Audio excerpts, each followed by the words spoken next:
देश में लोग खुश हैं कि कम से कम केंद्र सरकार ने पीएफआई के खिलाफ एक सख्त एक्शन लिया, जिससे पीएफआई के अब फंडिंग पर असर पड़ेगा और इसके कारण वो अब दंगा कराने से पहले 100 बार सोचेगा। आयकर ने बहुत बड़ी कार्रवाई पीएफआई के खिलाफ की है। जी हां, आप जानते हैं PFI popular front of India, इस नाम का एक संगठन यूं तो कुछ लोगों ने एनजीओ के नाम पर बनाया था, जिसके कारण ये विदेश से भी इसमें चंदा लेते थे। लेकिन हमने देखा और हमारे देश में कई जगह ये राष्ट्र विरोधी गतिविधियों में संगठन काम करता रहा। दिल्ली में सीए के विरोध के समय में जो शाहीन बाग था, उस धरने प्रदर्शन को बढ़ावा देने के लिए जो फंडिंग की गई थी, लोगों को बैठने के लिए पैसे दिए जाते थे, वहां के खाने पीने का अरेंजमेंट, ये सारा कुछ पीएफआई की तरफ से किया गया। और दिल्ली दंगे में भी जो रिपोर्ट दिल्ली पुलिस की आई थी, उसमें भी बताया गया कि पीएफआई ने फंडिंग की थी जो लगभग 1.5 करोड़ रुपए के करीब थी। और आपको बताएं, इस पर केरल सरकार ने बाकायदा 2012 में गंभीर टिप्पणी केरल की हाई कोर्ट में एक केस के संबंध में बोलते हुए कहा था कि ये जो संगठन है ये सिम्मी का ही दूसरा रूप है, क्योंकि सिम्मी को इस देश में प्रतिबंधित कर दिया गया था राष्ट्र विरोधी गतिविधियों के कारण। लेकिन ये जो सिम्मी के कार्यकर्ता हैं, ये इन्होंने ही ये दूसरा रूप इसका रख दिया, नाम केवल चेंज कर दिया। वही लोग, उसी विचारधारा के लोग, जिहादी मानसिकता के लोग, जिहाद को पूरा करने के लिए ये अब सिम्मी के बजाय पीएफआई का इस्तेमाल कर रहे हैं। और इसलिए केरल सरकार ये हाई कोर्ट में जब ये टिप्पणी कर रही थी, पूरे देश में एक चौंकाने वाला खुलासा हुआ था। लोग सोच रहे थे अभी तक सिम्मी ऐसी थी कि जो देश विरोधी गतिविधि में लगी हुई थी, ये पीएफआई जिसको कहते हैं ये एनजीओ है, गरीबों की मदद के लिए बना है। लेकिन देखने में आ रहा है कि जहां भी देश विरोधी एक्टिविटी हुई, ये पीएफआई के लोग वहां एक्टिव हुए। हमने देखा सीए के विरोध के नाम पर जिस तरह से दिल्ली और उसके अलावा भारत के कई हिस्सों में धरने प्रदर्शन हुए, उसमें एक एंगल खुल के आया था कि जो धरने और प्रदर्शन में लेडीज को बैठाया जा रहा है, क्योंकि महिलाओं को आगे किया गया था। 500 रुपए प्रतिदिन देने का खुलासा एक स्टिंग से हुआ था। तो कहां से इतना पैसा आ रहा है? तो पता चला कि विदेशों में देश विरोधी लोग जो बैठे हैं वो इस पीएफआई को फंड करते हैं, चंदा देते हैं, और उसके बाद इस चंदे का इस्तेमाल देश विरोधी गतिविधि में होता है। तो ईडी को बाकायदा इसकी जांच दी गई थी और दिल्ली पुलिस ने ईडी को आग्रह किया था कि जो ये फंडिंग का स्रोत है इसके बारे में पता लगाया जाए। और जो भारत सरकार का ईडी है, इन्फोर्समेंट डायरेक्टरेट, उसने ये जांच की और जांच में जब पाया कि विदेश, कई दुनिया के देशों से इसमें चंदा आया है, तो पीएफआई के लोगों से जब ये जानकारी मांगी गई कि जो आपको विदेशों से फंडिंग आई है इसके बारे में जानकारी दीजिए कि किसने दी और किस एवज में दी और आपने इसका इस्तेमाल क्या किया, तो पीएफआई के किसी भी पदाधिकारी ने किसी भी दस्तावेज के जरिए केंद्र सरकार को इसका स्पष्टीकरण ईडी को नहीं दिया। यानी उनके पास इसकी पुख्ता जानकारी या तो है नहीं या वो देना नहीं चाहते, क्योंकि वो चाह रहे होंगे कि जिन लोगों ने, विदेशों में बैठे हुए लोगों ने इनको फंडिंग की है, उनका नाम का खुलासा ना हो। अब इसलिए अब भारत सरकार का एक नियम है, जब से मोदी जी केंद्र में आए हैं 2014 के बाद, जितने भी एनजीओ हैं उनके लिए एक कानून बनाया गया है कि जो विदेशों से दान में पैसा आएगा, क्योंकि वो आयकर से छूट में होता है और विदेश से जो फंड आता है उसके लिए एनओसी लेनी पड़ती है गृह मंत्रालय से। तो जब बीजेपी गवर्नमेंट नहीं थी उसके पहले ये जो लोगों को, एनजीओ को विदेशी फंड रिलीज कराने के लिए आरबीआई से ये जो एनओसी देनी होती थी गृह मंत्रालय की, वो घपला घोटाला करके मिल जाया करती थी। लेकिन जब मोदी सरकार आई तो इन्होंने इस बात पे सख्ती की और इन्होंने एक रूल बना दिया कि जितने भी एनजीओ हैं उनको 75% जो डोनेशन है विदेश से जो मिलेगा उसका चैरिटी में खर्च करना पड़ेगा। और वो जो चैरिटी के वर्क आप कर रहे हैं उसका बाकायदा जीएसटी जब से लागू हुई है, जीएसटी के बिल मांगे जा रहे हैं, किस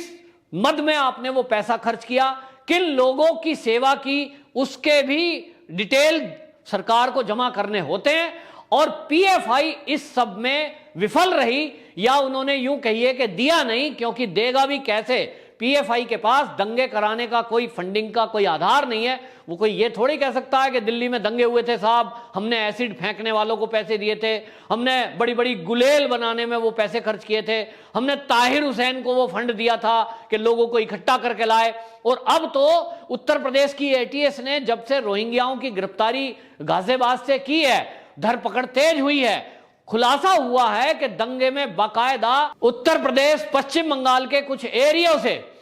ये बांग्लादेशी घुसपैठी और रोहिंग्याओं को भी लाया गया था बसों में भर करके, उनको पैसे दिए गए थे इस बात के लिए, और उनके फर्जी दस्तावेज और वोटर कार्ड बनाए जाते हैं किसी भी सरकार को गिराने के लिए। और इसीलिए इनका एक लक्ष्य है, जिस तरह से पश्चिम बंगाल में इस समय सरकार चुनी गई, लगभग ये 3 करोड़ वोटरों ने, जो बांग्लादेशी घुसपैठी हैं और रोहिंग्या हैं, इन लोगों ने बड़ा पार्ट प्ले किया है। और गाजियाबाद की जो पुलिस है और जो एटीएस है उत्तर प्रदेश की, इसने जब रोहिंग्याओं को पकड़ा, एक गिरोह के सरगना ने बताया कि फर्जी दस्तावेज बनाने के लिए 60,000 रुपए तक भी वो लेता था। अब इतना पैसा उनको कौन दे रहा था, तो पता लगा कहीं ना कहीं इसमें भी पीछे से पीएफआई ऐसे लोगों को फंडिंग कर रहा था। धर्म के नाम पर अपने गैर कानूनी काम करने वाले लोग, चाहे विदेश से बिना दस्तावेज या फर्जी दस्तावेज के घुसपैठ करने वाले लोगों को भी पीएफआई मदद करने में लगा हुआ था। और इसीलिए आपको बताएं, 1961 अधिनियम 1961 धारा 12A और 3 के तहत यह कार्रवाई की है कि कोई भी संस्था अगर अपना लेखा जोखा ठीक नहीं रखती है, खास तौर पे विदेश से आने वाले पैसे के बारे में जानकारी नहीं रखती है, उस फंडिंग के बारे में जानकारी देने में नाकाम रहती है, तो ऐसे लोगों के खातों पर बंदिश लगा दी जाए, ऐसे संगठन पर बंदिश लगा दी जाए। अब ये विदेश से फंड नहीं ले सकेंगे, और देश में भी जो फंड ये लेते हैं या दान में लेते हैं, कहां खर्च कर रहे हैं, इसके बारे में जानकारी देनी पड़ेगी, वरना इनके ऊपर ये अगली कार्रवाई हो सकती है कि ये संगठन ही भारत में बैन हो जाए। और इसकी मांग कई बार उठी है, वो दिल्ली पुलिस ने भी मांग की है, उत्तर प्रदेश पुलिस ने भी इसकी मांग की है। और जैसा मैंने केरल का उदाहरण दिया, केरल की हाई कोर्ट में बाकायदा एक धर्मांतरण करने के बाद एक लड़की के साथ बलात्कार की सुनवाई, और उस किस्से में ये टिप्पणी आई थी, और जब ये देखा गया था कि किस तरह से लव जिहाद नाम की एक चीज सामने आई थी, उस पर केरल की हाई कोर्ट ने टिप्पणी करी थी कि यहां बाकायदा एक गिरोह बनाकर उनको पीछे से फंडिंग की जाती है इस बात के लिए कि किस तरह से अन्य धर्म की लड़कियों को ये इस पैसे के बल पर बहला फुसलाकर धर्म परिवर्तन करा रहे हैं। और तब ये टिप्पणी करी गई थी और ये जरूरत महसूस की गई थी कि इस पीएफआई को भारत में बैन किया जाए। लेकिन होता यही है हमारे देश में कि अगर हम किसी संगठन पर कोई कार्रवाई करने की शुरुआत करें, तो बहुत सारे जो देश के गद्दार हैं, जो देश के हित नहीं चाहते, ऐसे लोग ऐसे लोगों के पक्ष में खड़े हो जाते हैं। और हमने देखा कि पुलिस मेहनत करती है, ईडी मेहनत करती है, सीबीआई मेहनत करती है, और हमारा न्यायपालिका